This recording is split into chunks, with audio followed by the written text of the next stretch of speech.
So here's our setup for today. We're going to be doing some ice tie-dye. Particularly, we're doing bandanas today. Here's one we got all geo tied up. Got a few other ones ready to go.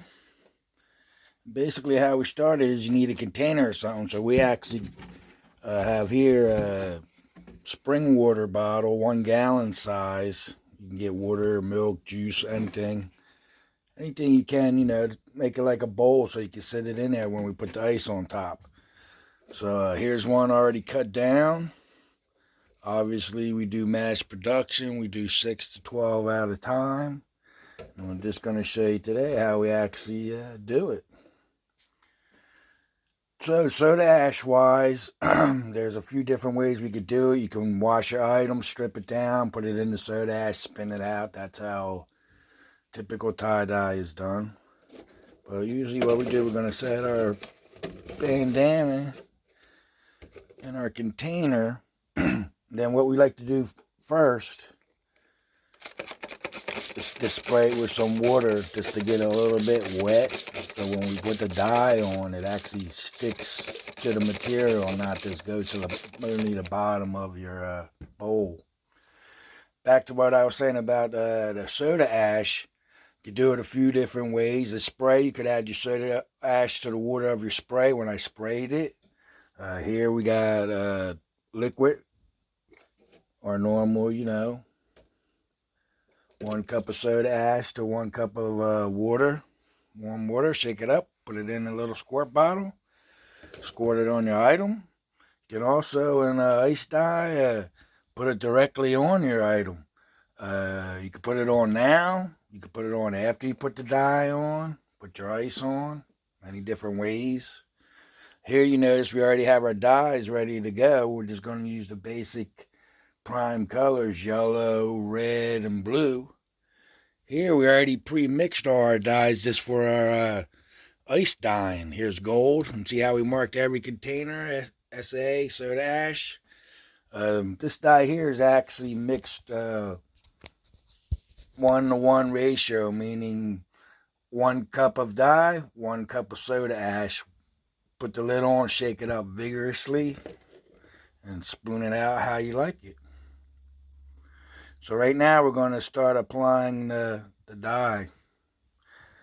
What we like to do here is we're going to take our yellow, we're going to put it in the middle of our material.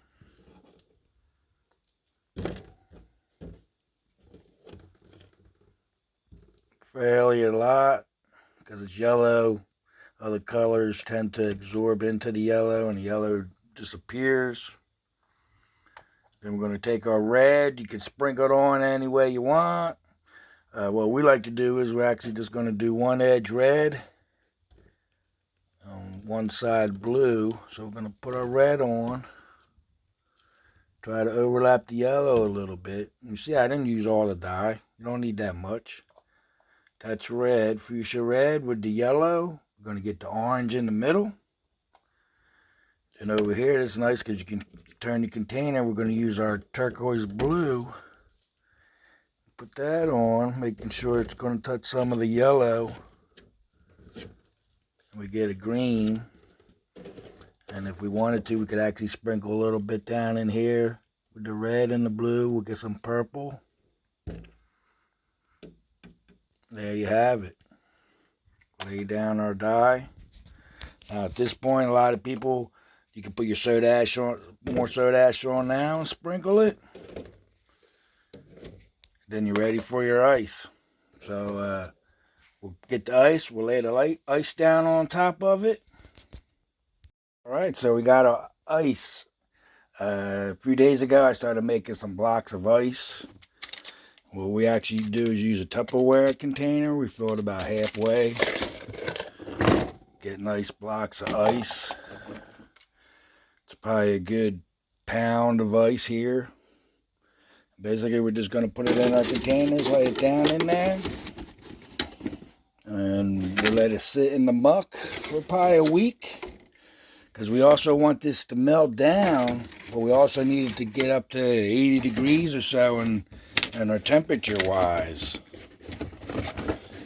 Here's the one we did here. Like I said, we're just going to let it sit here for like a week. And then we'll wash it out and take it from there. This is how we do our tie-dye ice bandanas, onesies, T2 to T6 little kids shirts. And let's see what it looks like at the revealing.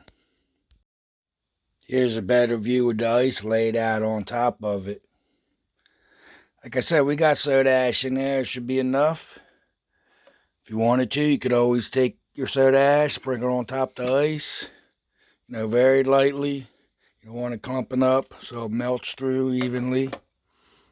And we're just going to let it sit in the muck.